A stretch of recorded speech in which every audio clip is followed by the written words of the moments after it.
Hello viewers, welcome to our channel পাঁচের পাঠশালা। আমি সুজিত দেবনাথ। তোমাদের আজকে রিজনিং এর আমি ranking and time sequence test যে চ্যাপ্টারটা রয়েছে সেই চ্যাপ্টারটা কিন্তু আজকে আমরা কভার করব। রিজনিং এর আগে আমাদের কোডিং ডিকোডিং এর 3-4টে পার্ট, তারপর logical arrangement, missing number series বা মিসিং ফিগার সিরিজ, এইসব টপিকের ওপর কিন্তু অলরেডি আমাদের ক্লাস হয়ে গেছে। তোমাদের যদি এইসব টপিকের ওপর কোনো ধরনের কনফিউশন থেকে থাকে তাহলে কিন্তু প্লেলিস্টে গিয়ে ভিডিওগুলো দেখে আসতে পারো। আজকে যে টপিকটা রয়েছে এই আমাদের ranking and time sequence test. Thumbnail দেখে কিন্তু তোমরা বুঝে গেছো যে র্যাঙ্কিং সম্বন্ধে আমাদের কিন্তু ধারণা আছে। সেটা কি? র্যাঙ্কিং মানে একটি জায়গা বা একটি স্থানীয় মান কিন্তু আমাদের বলতে হতে পারে। যেমন আমাদের 5 জন লোক একটা টেবিলে বসে আছে, এবার বলতে পারে যে এই 5 জনের মধ্যে আমাদের বাঁ দিক থেকে প্রথমকে বা ডান দিক থেকে প্রথমকে বা মিডিলে কে বসে আছে, এরকম কিন্তু তাদের র্যাঙ্ক মানে তাদের স্থানীয় মানটা কিন্তু আমাদের বলতে হবে। এবার টাইম সিকোয়েন্স সিরিজটা বা টাইম সিকোয়েন্সের টেস্টটা আছে, এটা কিন্তু আমাদের একটি নির্দিষ্ট টাইম দেওয়া থাকবে। যেমন হতে পারে যে রাজার বার্থডে 28শে ফেব্রুয়ারি 2010। এই কথাটা বললো রাজার দাদা, বললো যে 28শে ফেব্রুয়ারি 2010। এবার রাজার মা বললো যে না, তার বার্থডে হচ্ছে 26শে ফেব্রুয়ারি 2010। তাহলে কিন্তু আমাদের এখান থেকে বুঝতে হবে 28শে ফেব্রুয়ারি এবং 26শে ফেব্রুয়ারি নিশ্চয়ই তার বার্থডেটা কি হবে, আমাদের 27শে ফেব্রুয়ারি হবে। এরকম আমাদের হিন্টস দেওয়া থাকবে। হিন্টস দিয়ে কিন্তু আমাদের যে টাইমটা সেটা কিন্তু বের করতে হতে পারে। এবার দেখো, এই র্যাঙ্কিং এন্ড টাইম সিকোয়েন্স টেস্টকে আমরা মূলত 3 ভাগে ভাগ করতে পারি। সেটা হচ্ছে sequential order of arrangement, position test, আর হচ্ছে time sequential test. Sequential order of arrangement, এখানে আমাদের 4-5 জন ব্যক্তি হাইট, ওয়েট, তারপর হচ্ছে তাদের মেরিট বা তাদের বয়স, এইসবের উপর ডিফারেন্সিয়েট করতে দেবে। কিছু 5 জন লোক দিয়ে দিয়েছে, তাদের ডিফারেন্ট বয়স দিয়ে দিয়েছে। তাদের কিন্তু বলতে হতে পারে যে তাদের বয়সের মধ্যে সব থেকে বেশি বয়সের কে, কম বয়সের কে, বা উচ্চতা দিতে পারে তাদের মধ্যে সবচেয়ে বেশি উচ্চকে, সবচেয়ে বেশি বেটে কে, এসব কিন্তু বলতে পারে। তারপর যেটা পজিশন টেস্ট, মানে একটা লম্বা মনে করে একটা সারি থাকলো, 20 জন, 30 জন, 40 জনের সারি থাকবে। এবার শাড়ির মধ্যে আমাকে বলে দিতে পারে যে কেউ একজন এ বা রাম দাঁড়িয়ে আছে শাড়ির প্রথম থেকে 15 নম্বরে বা শেষ থেকে 20 নম্বরে, তাহলে সে কত নম্বরে দাঁড়িয়ে আছে এটা কিন্তু আমাদের বলতে হতে পারে। এই ধরনের সিকোয়েন্স থাকবে। তারপর হচ্ছে টাইম সিকোয়েন্স, যেটা এখনই বললাম, যেমন টাইমসের হিন্টস দেওয়া থাকবে, কিছু ক্লু দেওয়া থাকবে, সেই ক্লুয়ের উপর কিন্তু আমাদের টাইমটাকে বের করতে হবে। তো আমরা এই পজিশন টেস্ট আর টাইম সিকোয়েন্স টেস্ট এই পার্টটা আমরা পরে করবো। আজকে আমরা এই সিকোয়েন্সিয়াল টেস্টটা আছে, এই সিকোয়েন্সিয়াল অর্ডার অফ অ্যারেঞ্জমেন্ট, এটা কিন্তু আজকে করবো। এই র্যাঙ্কিং এর ভিডিওটা আমাদের 2টো পার্টে হতে চলেছে। আজকের পার্টে আমরা প্রথম পার্টটি আলোচনা করবো এবং দ্বিতীয় এবং তৃতীয় পার্টটি কিন্তু আমরা পরের ভিডিওতে আলোচনা করবো। এই র্যাঙ্কিং এন্ড টাইম সিকোয়েন্স টেস্টকে কিন্তু আমরা পাজেল টেস্টও বলে থাকি, অনেকটা একই রকমের, বা লজিক্যাল অ্যারেঞ্জমেন্ট, এসবও কিন্তু বলা হয়ে থাকে। এবার দেখো, সিকোয়েন্সিয়াল অর্ডার অফ অ্যারেঞ্জমেন্ট যে আছে, এটি কিন্তু এই 4টে মাপকাঠি বা মানদণ্ডের উপর আমরা বেস করে চলতে পারি। সেটা হচ্ছে based on length or height, মানে আয়তন এবং উচ্চতার উপর ভ্যারিফাই হতে পারে। বেসড অন এজ, এই যে বললাম বয়সের আমাদের মাপদণ্ড দিয়ে থাকবে। তারপরে বলছে বেসড অন ওয়েট, ওজন দেওয়া থাকতে পারে, যে 40 কেজি, 20 কেজি, 50 কেজি, 60 কেজি, এরকম ওজন দেওয়া থাকবে। এবার সেখান থেকে আমাদের বের করতে হবে কার ওজন বেশি, কার ওজন কম, বা মিডিল ব্যক্তির ওজন কত, এরকম। তারপর বেসড অন মেরিট, মানে হচ্ছে তার কতটা, তার মধ্যে কাজ করার ক্ষমতা, বা তার মধ্যে কতটা পোটেনশিয়াল আছে যে কোনো বস্তু। যেমন আমরা স্কুলের মেরিট পাই কোথায়, মেরিট লিস্ট যে কোনো চাকরি পরীক্ষায় বেরোয়, বা আমাদের কি হয় স্কুলের পরীক্ষায় মেরিট লিস্ট দেয়। তাই কি মেধা, মানে বাংলা মানে হচ্ছে মেধার উপর বেস করে কিন্তু আমাদের এটা করতে হবে। এবার আমরা উদাহরণের সাহায্যে এগুলো দেখলে তোমরা কনসেপ্টগুলো আরো ভালোভাবে ক্লিয়ার হয়ে যাবে। 1 নম্বর কোশ্চেনটা দেখো কি আছে, in a cricket team Dhoni is taller than Virat. Dhoni is taller than Virat, তাহলে আমি প্রথমে এখানে আমাদের দুটো জিনিস বুঝতে হবে, greater than and less than. Dhoni is taller than Virat, তার মানে আমি যদি ধোনিকে ডি দিয়ে প্রকাশ করি, D H O N I, Dhoni, তাহলে ধোনি টলার দেন কার থেকে, বিরাট। এটা আমরা 1 নাম্বার ইকুয়েশন কিন্তু পেয়ে গেলাম, ধোনি ইজ টলার দেন বিরাট। তারপর কি বলছে, but not as tall as Raina, কিন্তু রায়নার থেকে বেশি লম্বা না, তার মানে ধোনির থেকে রায়না আরো বেশি লম্বা। এটা আমরা কিন্তু 1 নম্বর লাইন থেকে ইকুয়েশনটা থেকে এতটুকু থেকে তাই বুঝতে পারলাম। এবার তারপরে দেখো Rohit is shorter than Dhoni. Rohit is shorter than Dhoni. 2 number ইকুয়েশনে কি পাবো যে ধোনি হচ্ছে রোহিতের থেকে বেশি লম্বা। এই যে বলছে Rohit is shorter than Dhoni, তাই রোহিত কি হবে, ধোনির থেকে শর্ট হবে। বাট টলার দেন শিখর, কিন্তু কি বলছে টলার দেন শিখর, তাহলে রোহিত কিন্তু শিখরের থেকে বেশি টল হবে। হু among them is the shortest, এবার বলছে এদের মধ্যে সব থেকে শর্ট কে। এবার আমাদের এই দুটো ইকুয়েশন থেকে কিন্তু কম্বাইন করতে হবে, কম্বাইন একটা কিন্তু আমাদেরকে রেজাল্ট বের করতে হবে। তাহলে এখান থেকে আমরা কি পাবো দেখো তো, প্রথমে আসছে আমার রায়না, তারপর আসবে কে ধোনি। এবার রায়না ধোনি, কিন্তু ধোনির পর কিন্তু রোহিত আছে, ধোনির পর এখানে প্রথম ইকুয়েশনে পেয়েছিলাম যে ধোনির পর বিরাট আছে, কিন্তু 2 নাম্বার ইকুয়েশনে পেয়েছিলাম ধোনির পর কিন্তু রোহিত আছে, তাহলে এটা কিন্তু আমাদের বেশি প্রযোজ্য। তাহলে কি লিখবো আমরা, এই হচ্ছে আমাদের রোহিত, তারপরে কিন্তু আমরা শিখরকে লিখতে পারি, শিখরকে লিখতে পারি। কিন্তু দেখো এবার বিরাট যে আছে, বিরাট কোহলি তাহলে কোথায় বসবে, আমাদের এখানে বলা হয়েছে যে ধোনির পরে বিরাট হবে, আবার এখানে বলা হয়েছে যে রোহিতের পর শিখর আছে, মানে এরা দুজনই কিন্তু লাস্টে থাকবে বলা হয়েছে, কিন্তু এক্স্যাক্টলি কে লাস্ট সেটা বলতে পারবো না, সেই জন্য অবলিক দিয়ে আমি এখানে বিরাট দিয়ে দিলাম। তার মানে কি হচ্ছে রোহিত হচ্ছে সেকেন্ড হাইয়েস্ট, তারপরে শিখর কিংবা বিরাট দুজনের মধ্যে একজন হতে পারে, এই ডাটাটা কিন্তু আমাকে পুরোপুরি দেওয়া নেই। এবার আমাকে কোশ্চেনে কিন্তু সেটাই চলছে, হু অ্যামং ইজ দ্য শর্টেস্ট, সব থেকে মানে হাইটে কম কে, শিখর এবং বিরাটের মধ্যে কেউ একজন হবে। তার মানে কিন্তু আমাদের এখানে আমি ডাইরেক্টলি বলতে পারি না শিখরই সব থেকে হাইটে কম কিংবা বিরাট সব থেকে হাইটে কম, এটা কিন্তু আমাদেরকে ইন্ডিকেট করতে পারছি না। তার মানে কি হবে আমাদের অ্যান্সার ধোনি বিরাট শিখর কেউ হবে না, কান্ট বি ডিটারমাইন্ড, মানে কি আমরা এটাকে উত্তর দিতে পারছি না। এই কোশ্চেনটা কিন্তু নিত্যের পিজিতে 2014 এসে আমরা যতগুলো কোশ্চেন করাবো সবগুলোই খুব ইম্পর্টেন্ট, বিভিন্ন ধরনের পরীক্ষায় বিগত পরীক্ষাগুলোতে বারবার কিন্তু এই কোশ্চেনগুলো আসছে, এবং তোমাদের এই গ্রেটার দেন আর লেস দেন কিন্তু খুব ভালোভাবে বুঝতে হবে। গ্রেটার দেন মানে কি বলতো, এ আছে আর বি আছে, তার মানে এ হচ্ছে আমার কি বি এর থেকে বড়, এ গ্রেটার দেন বি মানে এ হচ্ছে আমার কি বি এর থেকে বড়। আবার যদি এখানে এ থাকে, এবার যদি এরকম লেস দেন থাকে বি, তার মানে কি এ এর থেকে বি কিন্তু বড়, মানে এ হচ্ছে বি এর থেকে ছোট। এই গ্রেটার দেন আর লেস দেন কিন্তু আমাদের খুব ভালোভাবে বুঝতে হবে। দেখো 2 নম্বরে আমরা কি বলছি, Sati is elder than Ranu, Sati is elder than Ranu, এটা কিন্তু আমরা প্রত্যেকটা বাক্য বা সেন্টেন্সকে ভেঙে ভেঙে কিছু উদ্ধার করার চেষ্টা করব। সতী ইজ এল্ডার দেন রানু, তাহলে আমরা এখানে লিখতে পারি যে সতী, সতী কিন্তু এল্ডার দেন মানে সতী হচ্ছে বড়, কার থেকে বড়, রানুর থেকে বড়, তাহলে এখানে কি হলো সতী ইজ এল্ডার দেন রানু। তারপর বলছে গীতা ইজ ইয়ঙ্গার দেন রানু, গীতা আবার কিন্তু ইয়ঙ্গার মানে কি গীতা হচ্ছে আমার রানুর থেকে ছোট, তাহলে রানুর থেকে ছোট কে গীতা।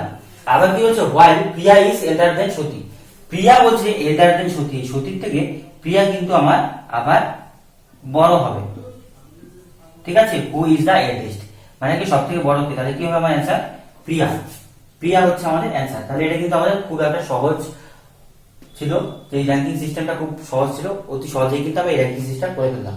বা এখানে আমাদের দুটো কম্বিনেশন না করলেও হবে, একবারে যদি আমি এক লাইনে করে দিই তাহলে কিন্তু আমাদের এটা হয়ে যাচ্ছে।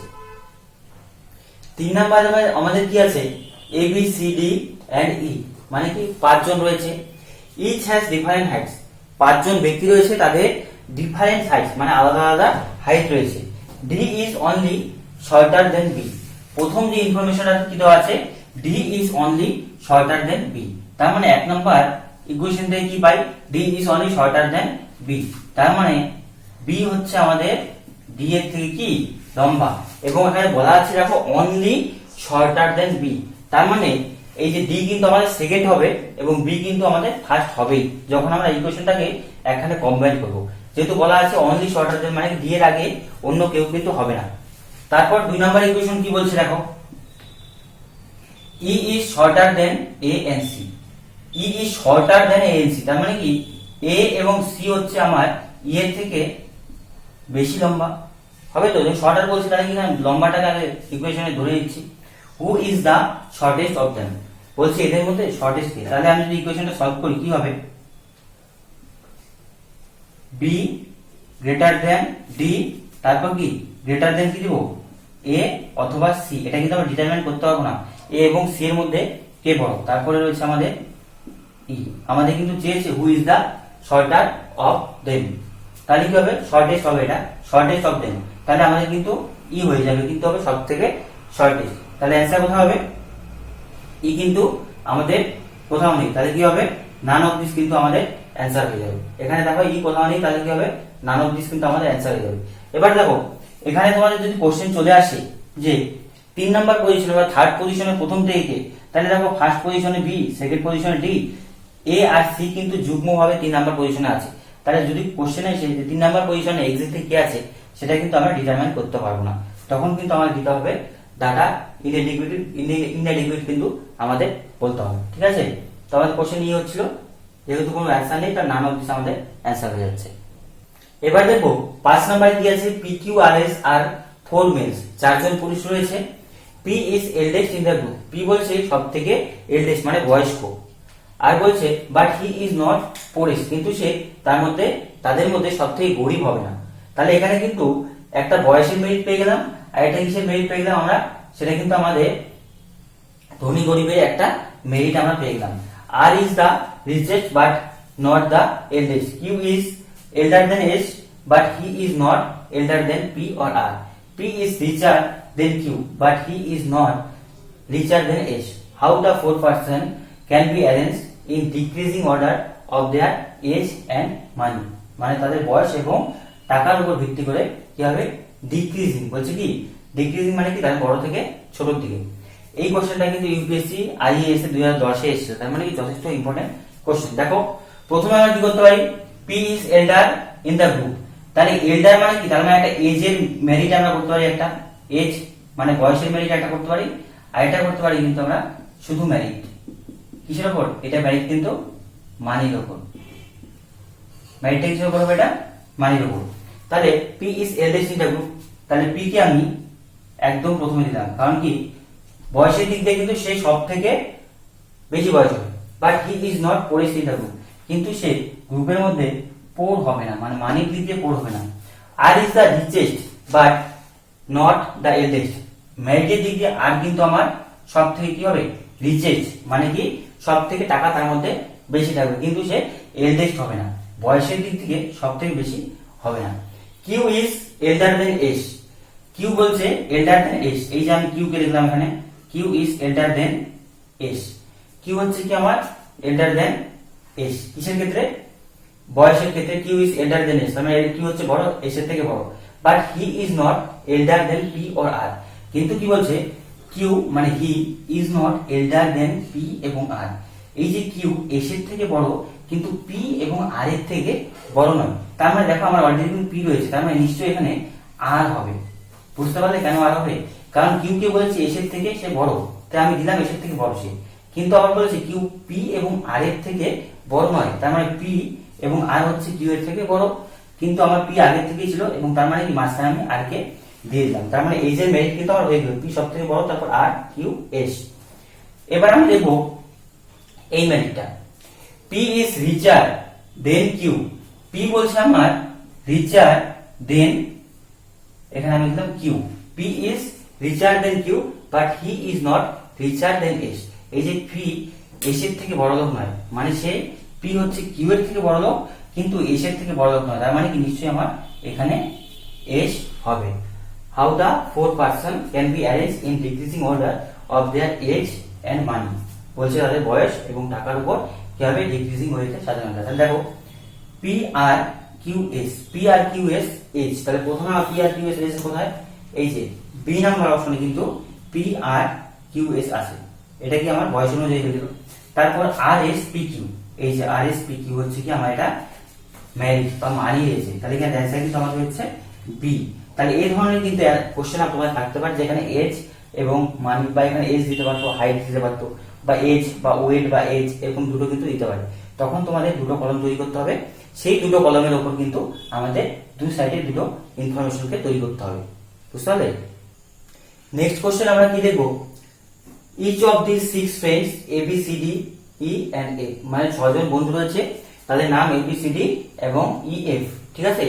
Score different marks in an examination, মানে কোনো একটা পরীক্ষা হয়েছিল, মানে ধরো চাকরির পরীক্ষা হলো, আলাদা আলাদা কিন্তু তাদের স্কোর হয়েছে, আলাদা আলাদা নাম্বার দ্বারা এনেছে। C score more than only A and E.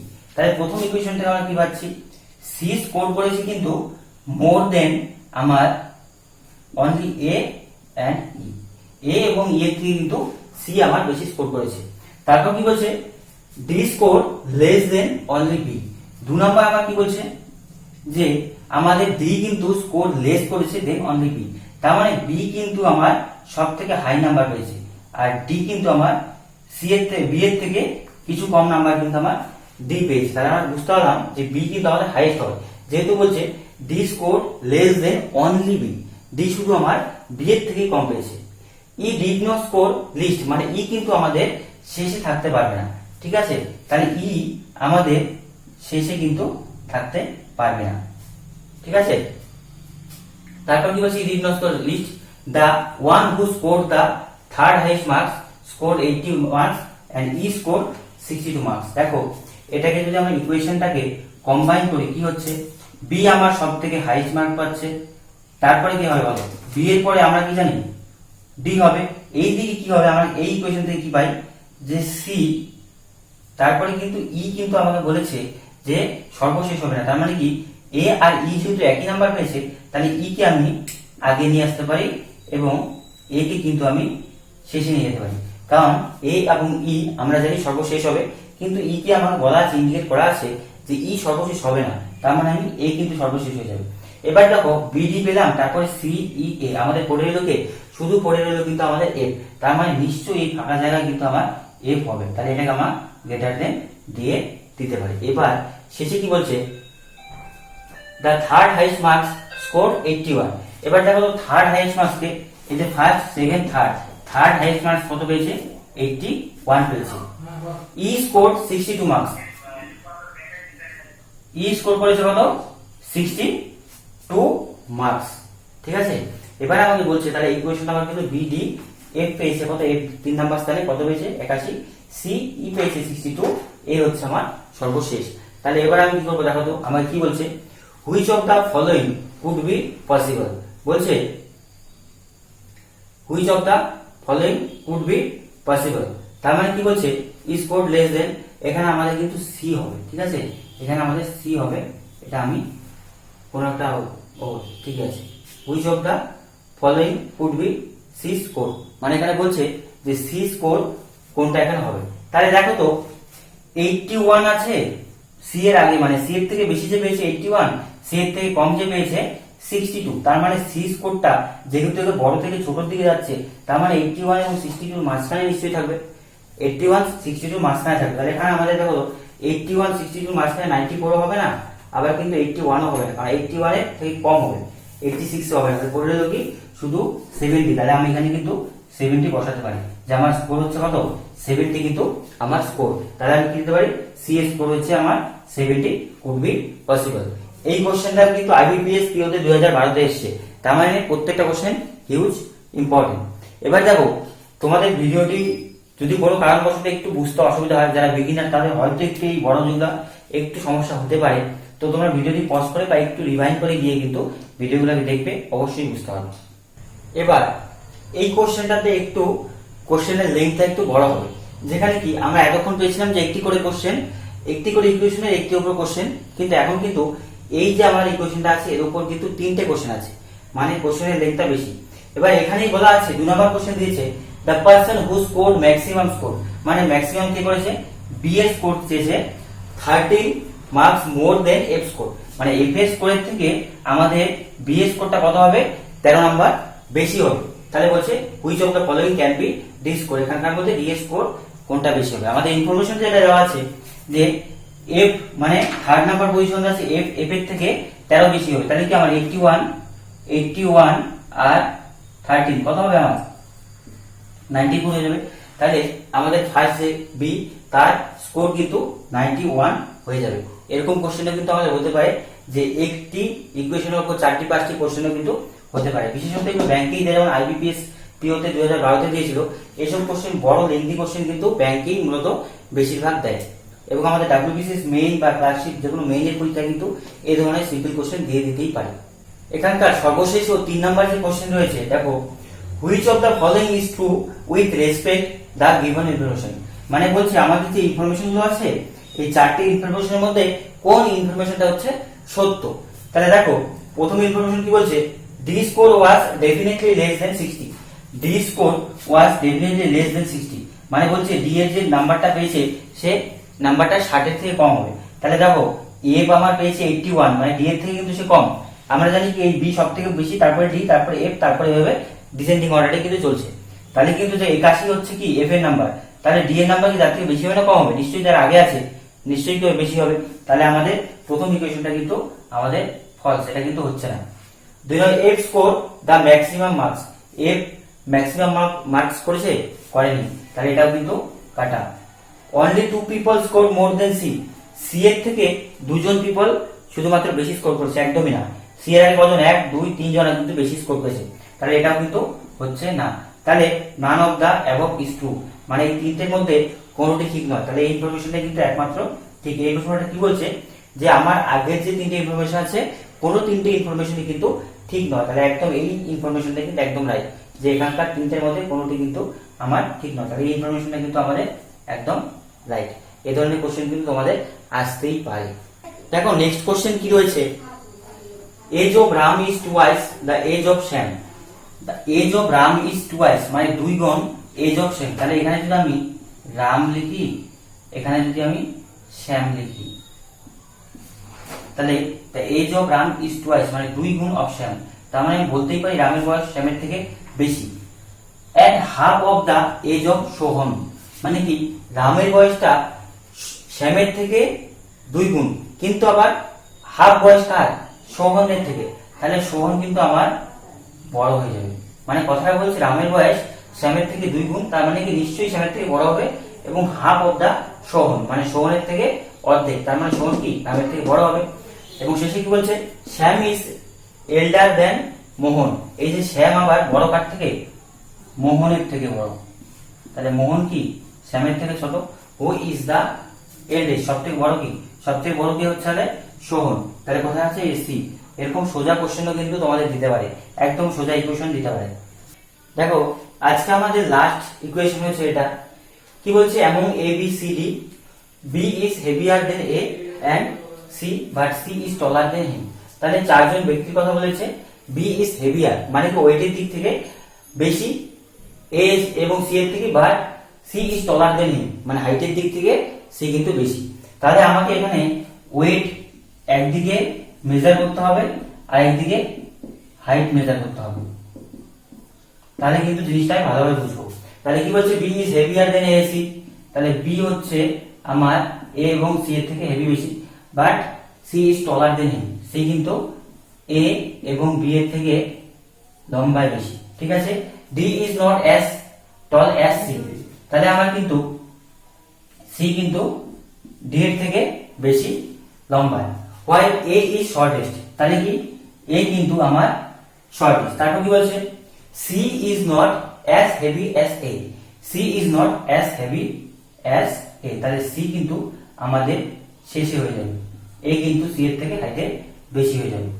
D is heavier than B। D কিন্তু আমার B এর থেকে হেভি। তাহলে এখানে কি হচ্ছে B, তারপর হচ্ছে A, তারপর কিন্তু C। তাহলে আমাদের কিন্তু ওয়েটের দিক থেকে আমি পেয়ে গেলাম। এবার কি বলছে, D is heavier than B, পেয়ে গেলাম heavier than B but shorter than him। কিন্তু D কিন্তু আমার সি এর থেকে শর্টার, তাই না? না, বি হবে, এটা বি হবে। তার মানে কি D is heavier than B, heavier than B but shorter than him. তাহলে ডি কিন্তু শর্টার দেন হিম। এবার বলছে দেখো এখানে আমাদের সি কিন্তু এ এবং বি এর থেকে লম্বা, তার মানে এই বি এর থেকে কিন্তু এখানে সি আগে আসবে। কেন হচ্ছে দেখো, সি কিন্তু এ এবং বি এর থেকে দুজনের থেকে লম্বা, তার জন্য বি এর আগে কিন্তু সি আসবে। এবং এ যেহেতু বলা আছে আমার সর্বশেষ, তার মানে কিন্তু আমাদের এ এখানে সর্বশেষ হবে। তাহলে এখানে কি হচ্ছে, সি বি ডি এ। তাহলে দেখো তো প্রথম কোশ্চেন কি বলছে, হু ইজ দা হেভিয়েস্ট। ওয়েটের দিক থেকে সব থেকে বেশি কে? ডি। তাহলে কথা হচ্ছে যে answer C. Who is the tallest, লম্বা কে, সব থেকে বেশি? সি। কোথায় আছে সি? এই যে সি। এই ছিল আমাদের আজকে র্যাঙ্কিং সিকোয়েন্স টেস্ট। এর পরের পার্টে তোমাদের আমাদের পজিশন এবং যে টাইম সিকোয়েন্স রয়েছে সেগুলো আজকে করাবো। আজকের ভিডিওতে তোমরা ভিডিওটি পজ করে দেখবে, বা যাদের কোনো বিগিনার সমস্যা হলে রিভাইন্ড করে দেখতে পারো। ভিডিওটি সম্পূর্ণ দেখার জন্য অসংখ্য ধন্যবাদ। এবং আমরা রিজনিং এর প্রত্যেকটা চ্যাপ্টারকে, একদম ছোট থেকে ছোট চ্যাপ্টারকে নিখুঁতভাবে আমরা কিন্তু ক্লাস করাবো। তোমরা আমাদের সাথে এভাবেই সাপোর্টে থাকো, এভাবেই আমাদের ভিডিও ভালোবাসতে থাকো। এবং সর্বশেষ থ্যাংক ইউ ফর ওয়াচিং, এবং দেখা হচ্ছে আমাদের নেক্সট ভিডিওতে।